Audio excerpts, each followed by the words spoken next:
प्यारे बच्चों, अभी हम लोग केमिकल बॉन्डिंग को डिस्कस कर रहे हैं और केमिकल बॉन्डिंग में हम लोगों ने बहुत डिटेल में आयनिक बॉन्ड को डिस्कस कर लिया है, जिसमें हम लोगों ने आयनिक बॉन्ड का फॉर्मेशन और आयनिक बॉन्ड में कोवेलेंट कैरेक्टर यानी कि फजान रूल, ये सारी बातें और इसी के साथ साथ लैटिस एनर्जी पर भी डिस्कशन कर लिया है। तो अब आयनिक बॉन्ड के बाद जो दूसरा बॉन्ड होता है वो होता है covalent bond. Covalent bond basically electrons की शेयरिंग से बनता है। कोवेलेंट बॉन्ड कैसे बनता है आपका? By sharing of electrons between two atoms. Covalent bond कैसे बनता है? By sharing of electrons between two atoms. अब ये दो एटम्स जिनके बीच में शेयरिंग ऑफ इलेक्ट्रॉन होगा, ये सेम भी हो सकते हैं और अलग अलग भी हो सकते हैं। कैसे हो सकते हैं?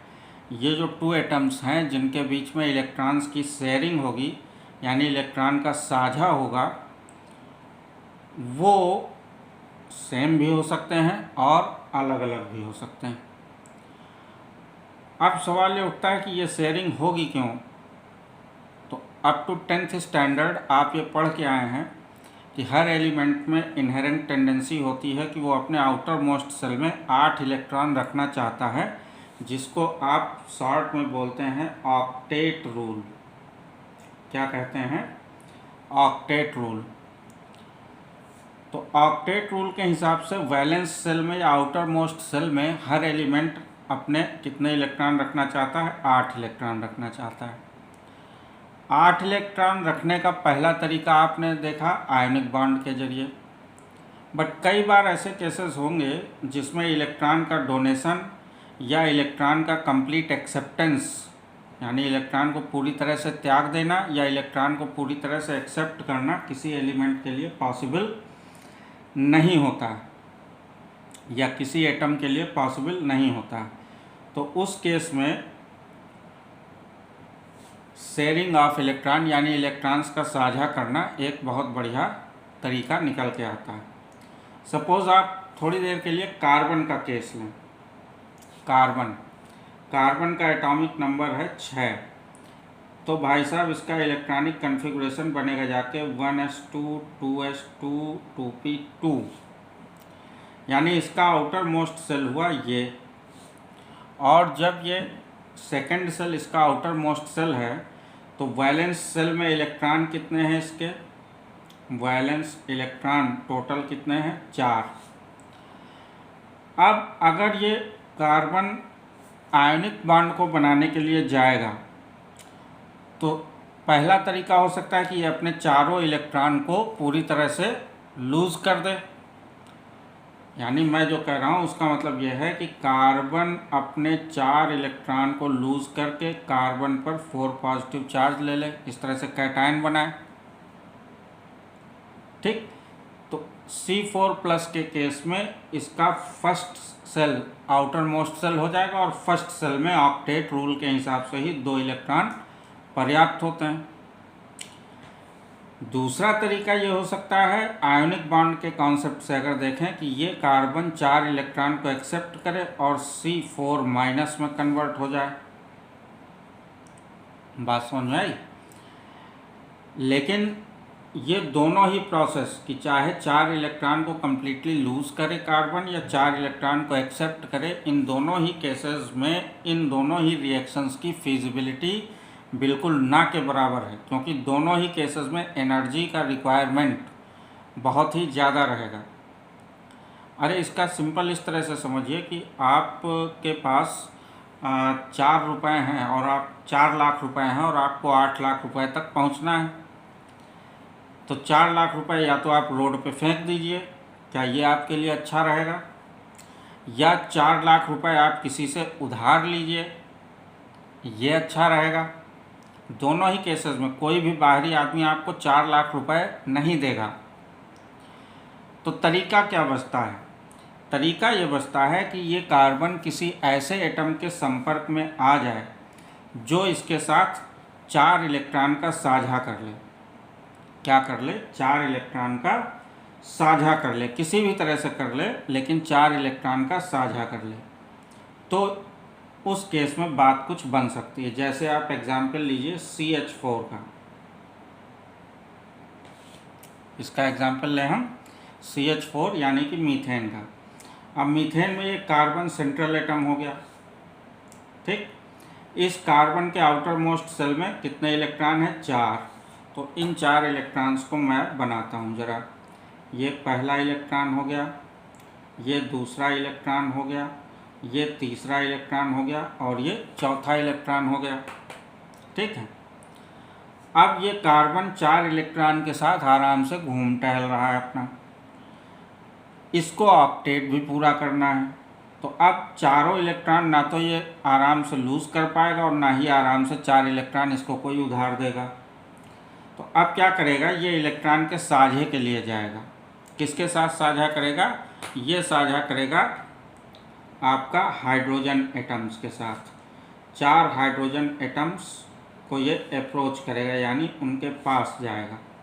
हाइड्रोजन एटम में कितना इलेक्ट्रॉन होता है? हाइड्रोजन का कन्फिग्रेशन आप लोग जानते हैं। हाइड्रोजन का एटॉमिक नंबर 1 यानी 1s1, यानी हाइड्रोजन में कितना इलेक्ट्रॉन होता है? टोटल 1 इलेक्ट्रॉन केवल। तो ये रहा हाइड्रोजन का इलेक्ट्रॉन, ये रहा इस हाइड्रोजन का इलेक्ट्रॉन, ये रहा इस हाइड्रोजन का इलेक्ट्रॉन और ये रहा इस हाइड्रोजन का इलेक्ट्रॉन। तो देखिए, पहले ये कार्बन इस हाइड्रोजन के साथ एक इलेक्ट्रॉन का साझा करेगा, ये हो गया साझा। फिर यही कार्बन इस दूसरे हाइड्रोजन के साथ इलेक्ट्रॉन का साझा करेगा, ये हो गया साझा। साझा माने शेयरिंग। अब यही कार्बन फिर से इस हाइड्रोजन के साथ इलेक्ट्रॉन का साझा करेगा, यानी ये हो गई शेयरिंग। फिर उसी तरह से ये कार्बन इस हाइड्रोजन के साथ इलेक्ट्रॉन की शेयरिंग करेगा, ये हो गई शेयरिंग। तो अब जब शेयरिंग होती है, साझा होता है, तो साझे में दोनों पार्टनर्स जो होते हैं उनको प्रॉपर्टी बिलोंग करती है। यानी आप कोई धंधा करें, 4 लाख रुपए मिस्टर ए लगाएं और 4 लाख रुपए मिस्टर बी लगाएं, तो जो 8 लाख रुपए की रकम इकट्ठी होगी वो 8 लाख मिस्टर ए को भी बिलोंग होगी और वो 8 लाख रकम बी को भी मानी जाएगी, बी की भी मानी जाएगी। तो उसी तरह से यहाँ रुपए का नहीं लेकिन इलेक्ट्रॉन का साझा हुआ है। यानी अब ये जो शेयरिंग हुई है, इस शेयरिंग में ये दोनों इलेक्ट्रॉन आपके हाइड्रोजन के भी माने जाएंगे, कार्बन के भी माने जाएंगे। उसी तरह से इस शेयरिंग में आपके दोनों इलेक्ट्रॉन कार्बन के भी माने जाएंगे और हाइड्रोजन के भी माने जाएंगे। इस शेयरिंग में देखिए, तो ये इस शेयरिंग के जो 2 इलेक्ट्रॉन हैं वो कार्बन के भी माने जाएंगे और हाइड्रोजन के भी माने जाएंगे। इसी तरह से इस शेयरिंग को आप ध्यान से देखिए, तो ये शेयरिंग में कार्बन का भी ये इलेक्ट्रॉन माना जाएगा और हाइड्रोजन का भी ये इलेक्ट्रॉन माना जाएगा। तो इस तरह से अब कार्बन का केस देखिए, कार्बन में कितने टोटल इलेक्ट्रॉन हो गए? 2 इलेक्ट्रॉन ये, 2 इलेक्ट्रॉन ये, 2 इलेक्ट्रॉन ये और 2 इलेक्ट्रॉन ये। तो टोटल इस तरह से कार्बन के पास उसके वैलेंस सेल में 8 इलेक्ट्रॉन पूरे हो गए। और इस तरह से कार्बन ने अपने ऑक्टेट को हाइड्रोजन के साथ शेयरिंग करके अपने ऑक्टेट को पूरा कर लिया है। कैसे किया पूरा? By sharing of electron. इसी को शेयरिंग को हम कोवेलेंट बॉन्डिंग बोलते हैं। अब ये इस शेयरिंग को ध्यान से देखिए, ये वाली शेयरिंग को अगर आप ध्यान से देखें तो इसमें 1 इलेक्ट्रॉन हाइड्रोजन से आया, 1 इलेक्ट्रॉन कार्बन से आया। तो अब इसको रिप्रेजेंट कैसे करेंगे? एक शेयरिंग को हम एक बॉन्ड से रिप्रेजेंट करते हैं। जैसे ये कार्बन है बीच में और ये हाइड्रोजन, ये हाइड्रोजन, ये हाइड्रोजन, ये हाइड्रोजन। देखिए, इस हाइड्रोजन और इस कार्बन के बीच ये 2 इलेक्ट्रॉन्स का आपस में साझा किया तो इनके बीच एक कोवेलेंट बॉन्ड बना, ये। इसी तरह से इस कार्बन और इस हाइड्रोजन के बीच साझा हुआ तो ये कोवेलेंट बॉन्ड बना। इसी तरह से इस कार्बन और इस हाइड्रोजन के बीच शेयरिंग हुआ तो ये एक कोवेलेंट बॉन्ड बना। इसी तरह से इस कार्बन और इस हाइड्रोजन के बीच साझा हुआ तो ये एक कोवेलेंट बॉन्ड बना। तो इस तरह से कार्बन और हाइड्रोजन के बीच ये 4 कोवेलेंट बॉन्ड बन गए। बात समझ में आई? अब कार्बन और हाइड्रोजन के बीच चूंकि पहली बार में सिर्फ एक एक बॉन्ड बनाए हैं तो इसलिए ये सारे बॉन्ड क्या कहे जाते हैं? सिग्मा। किन्हीं दो एटम्स के बीच जो फर्स्ट बॉन्ड क्रिएट होता है उसको हम सिग्मा बॉन्ड बोलते हैं, और उन्हीं दो एटम्स के बीच बाद में जो भी बॉन्ड बनेगा वो सब के सब पाई बॉन्ड बोले जाते हैं। क्या बोले जाते हैं? सिग्मा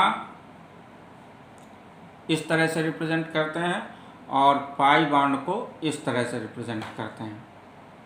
ठीक, तो सिग्मा कार्बन हाइड्रोजन के बीच सारे बॉन्ड देखिए, इस कार्बन और इस हाइड्रोजन के बीच ये पहला बॉन्ड तो ये सिग्मा, इस कार्बन और इस हाइड्रोजन के बीच ये पहला बॉन्ड तो ये सिग्मा, इस कार्बन और इस हाइड्रोजन के बीच ये पहला बॉन्ड तो ये सिग्मा, इस कार्बन और इस हाइड्रोजन के बीच ये पहला बॉन्ड तो ये सिग्मा। यानी कार्बन और हाइड्रोजन के बीच अभी फ़िलहाल कोई भी पाई बॉन्ड नहीं है। बात समझ में आई? एक और एग्जाम्पल लेते हैं तो उससे आपका पाई बॉन्ड का क्लैरिटी और अच्छे से हो जाएगा। दूसरा मॉलिक्यूल लेते हैं हम N2। मान लीजिए क्या लेते हैं? N2। N2 के केस में भाई साहब नाइट्रोजन का एटॉमिक नंबर है 7, तो 7 है तो ये हो जाएगा 1s2 2s2 और 2p3। क्या है? 1s2 2s2 और 2p3। तो अब यहाँ देखिए नाइट्रोजन के पास आउटर मोस्ट सेल में कितने इलेक्ट्रॉन है, यानी वैलेंस इलेक्ट्रॉन नाइट्रोजन में कितने हो गए? 2 और 3 5। नाइट्रोजन के वैलेंस सेल में टोटल नंबर ऑफ इलेक्ट्रॉन कितने हुए हमारे? 5।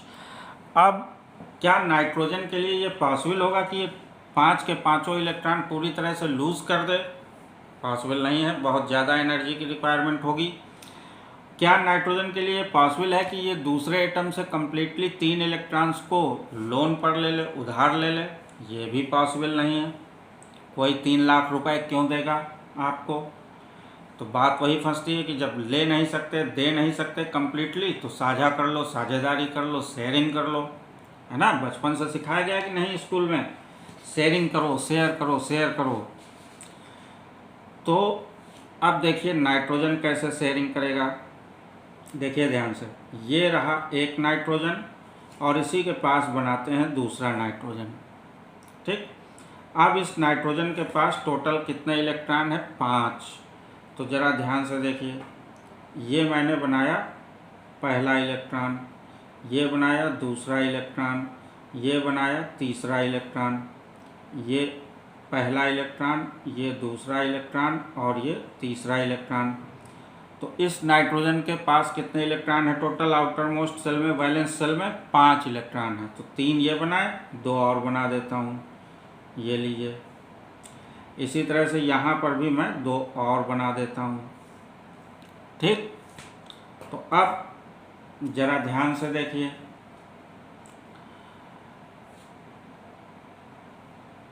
नाइट्रोजन को टोटल 8 इलेक्ट्रॉन करने हैं। अब 8 इलेक्ट्रॉन के लिए ये दूसरे नाइट्रोजन के साथ शेयरिंग करेगा।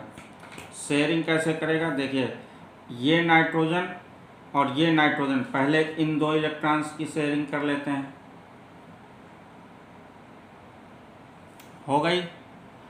तो ये देखिए, इस नाइट्रोजन और इस नाइट्रोजन के बीच ये पहला शेयरिंग हुआ, यानी ये पहला बॉन्ड बना, ये वाला। ये कैसा बॉन्ड होगा? ये हो गया हमारा सिग्मा बॉन्ड। ठीक, अब दूसरे पर आइए। अब ये दूसरा इलेक्ट्रॉन दूसरे नाइट्रोजन के इस इलेक्ट्रॉन का साझा कर रहा है।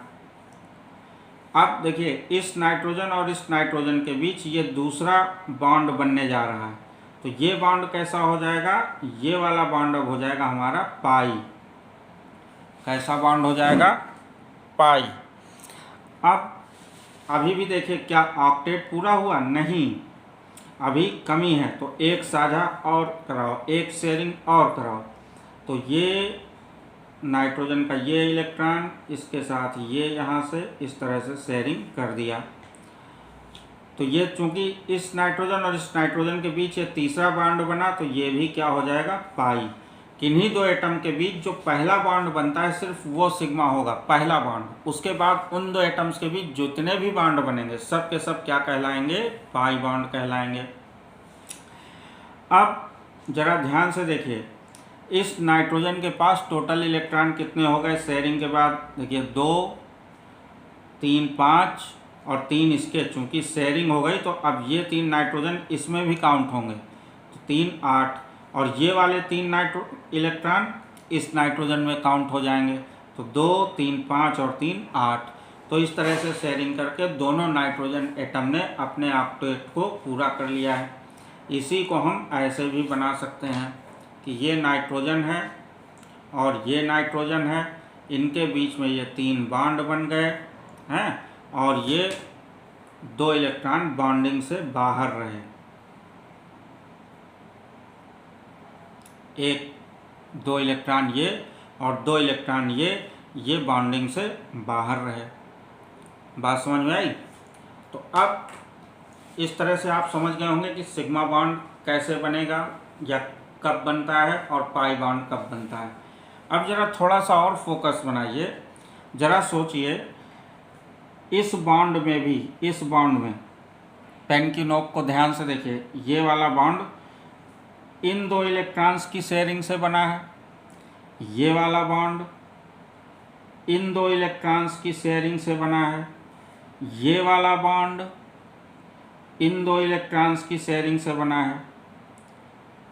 तो ये जो बॉन्ड हैं ये बेसिकली तो हमने सॉलिड लाइन से रिप्रेजेंट किया है। इन बॉन्ड का मतलब ही यही है कि इसमें 2 इलेक्ट्रॉन है, उन 2 इलेक्ट्रॉन में से एक नाइट्रोजन का है और एक इस नाइट्रोजन का है। अब ये बॉन्ड में जो 2 इलेक्ट्रॉन हैं इनको हम क्या कहते हैं, बॉन्ड के इलेक्ट्रॉन्स को बोलते हैं हम bond pair, bond pair electrons. क्या बोलते हैं, बॉन्ड पेयर इलेक्ट्रॉन्स। ठीक, और बॉन्डिंग के बाद किसी भी एटम में जितने इलेक्ट्रॉन बचे रह जाते हैं जो बॉन्डिंग में पार्टिसिपेट नहीं करते हैं, जैसे ये 2 इलेक्ट्रॉन, पेन की नोक को देखिए, ये जो 2 इलेक्ट्रॉन हैं इन्होंने पूरी बॉन्डिंग प्रक्रिया में कहीं पार्टिसिपेट नहीं किया है, इनको हम बोलते हैं लोन पेयर इलेक्ट्रॉन्स। इनको क्या बोलते हैं, लोन पेयर इलेक्ट्रॉन्स। तो अगर हमसे पूछा जाए नाइट्रोजन N2 मॉलिक्यूल में कितने लोन पेयर इलेक्ट्रॉन्स हैं, कितने लोन पेयर इलेक्ट्रॉन्स हैं, तो क्या बताएंगे आप, 2 ये और 2 ये, टोटल 4 लोन पेयर इलेक्ट्रॉन्स हैं। लेकिन अगर ये पूछा जाए कि टोटल कितने लोन पेयर हैं, इलेक्ट्रॉन्स नहीं पूछा जा रहा है, सिर्फ लोन पेयर, तो पेयर का मतलब जोड़ा, तो लोन पेयर इलेक्ट्रॉन चूंकि 4 हैं तो लोन पेयर कितने हो जाएंगे, सिर्फ 2। लोन पेयर इलेक्ट्रॉन्स हो गए 4, और अगर आपसे पूछा जाए लोन पेयर कितने हैं तो ये हो जाएंगे सिर्फ 2, क्योंकि पेयर का मतलब 2 इलेक्ट्रॉन हो गए तो 2 पेयर में 4 इलेक्ट्रॉन। ठीक, इसी तरह से बॉन्ड पेयर कितने हैं N2 मॉलिक्यूल में, बॉन्ड पेयर हो गए, बॉन्ड पेयर इलेक्ट्रॉन्स कितने हैं, 2 2 4 2 6, कितने हैं, बॉन्ड पेयर इलेक्ट्रॉन्स टोटल हैं 6। लेकिन अगर आपसे पूछा जाए कि बॉन्ड पेयर कितने हैं, इसमें बॉन्ड पेयर हमारे हो जाएंगे 3, क्योंकि एक पेयर में कितने इलेक्ट्रॉन, 2, तो बॉन्ड पेयर इलेक्ट्रॉन कितने हो जाएंगे, 3 × 2 = 6। ठीक, अब इसी N2 मॉलिक्यूल में आपके टोटल सिग्मा बॉन्ड कितने हैं, सिग्मा बॉन्ड है आपका 1। और अगर आपसे पूछा जाए पाई बॉन्ड कितने हैं, तो पाई बॉन्ड आपके हैं 2। कितने हैं, पाई बॉन्ड कितने हैं, 2। ठीक, तो बॉन्ड पेयर इलेक्ट्रॉन्स को ही हम, ये जो बॉन्ड पेयर इलेक्ट्रॉन्स हैं इनको कई बार हम शेयर्ड पेयर इलेक्ट्रॉन्स भी बोल देते हैं। बॉन्ड पेयर इलेक्ट्रॉन्स को ही हम शेयर्ड पेयर इलेक्ट्रॉन्स बोल देते हैं। और ये जो लोन पेयर इलेक्ट्रॉन्स हैं इनको कई बार हम नॉन बॉन्डिंग या अनशेयर्ड पेयर ऑफ इलेक्ट्रॉन्स बोल देते हैं। तो दोनों सिनोनिमस हैं एक दूसरे के, इसको अच्छे से समझिए, नोट करिए, ठीक है, या पॉज करके नोट कर लीजिए। और मैं आपसे रिक्वेस्ट करूंगा कि सबसे बेस्ट है कि आप अपना नोट्स खुद बनाएं। मैं ये कतई दावा नहीं कर रहा हूं कि मैं सबसे अच्छा आपको पढ़ा दूंगा, आपको एकदम मास्टर बना दूंगा। और आप ये वीडियोस देख लीजिए केवल, और आप बिल्कुल वो हो जाएंगे, बिल्कुल जैकी चैन और ब्रूस ली की पूर्वज। लेकिन इनसे आपको, इन वीडियोस से थोड़ी मदद मिलेगी, कॉन्सेप्ट को आप समझेंगे और फिर अपना नोट्स इन्हीं वीडियोस को देखते हुए अगर आप खुद बनाएंगे तब आप अपने लेवल में एक बहुत इम्प्रूवमेंट महसूस करेंगे। सो आई वुड रिक्वेस्ट यू कि आप अपने नोट्स वीडियोस को देखते जाएं, कॉपी और नोटबुक और पेन अपने पास रखें, चीज़ों को नोट भी करते चलें। अब आते हैं कि ये जो कोवलेंट बॉन्ड है ये वास्तव में बनेगा कब, क्या कंडीशन होगी जिनमें ये कोवलेंट बॉन्ड बनेगा। देखिए, कोवलेंट बॉन्ड बनने का सीधा सा कंडीशन आप यहाँ पर देखिए, इस नाइट्रोजन और इस नाइट्रोजन के बीच में कोवलेंट बॉन्ड बना है। तो क्या इस नाइट्रोजन और इस नाइट्रोजन की इलेक्ट्रोनिगेटिविटी में कोई डिफरेंस है? नहीं है। यानी कोवलेंट बॉन्ड हमारा तब बनेगा जब हमारा इलेक्ट्रोनिगेटिविटी का डिफरेंस बिल्कुल नील या ऑलमोस्ट नील रहे। यानी जो दोनों एटम हैं जिनके बीच में कोवलेंट बॉन्ड बन रहा है उनके बीच में इलेक्ट्रोनिगेटिविटी का डिफरेंस बहुत ही मिनिमम हो या फिर बिल्कुल भी ना हो। तो कंडीशन क्या हम लिख सकते हैं कोवलेंट बॉन्ड के लिए?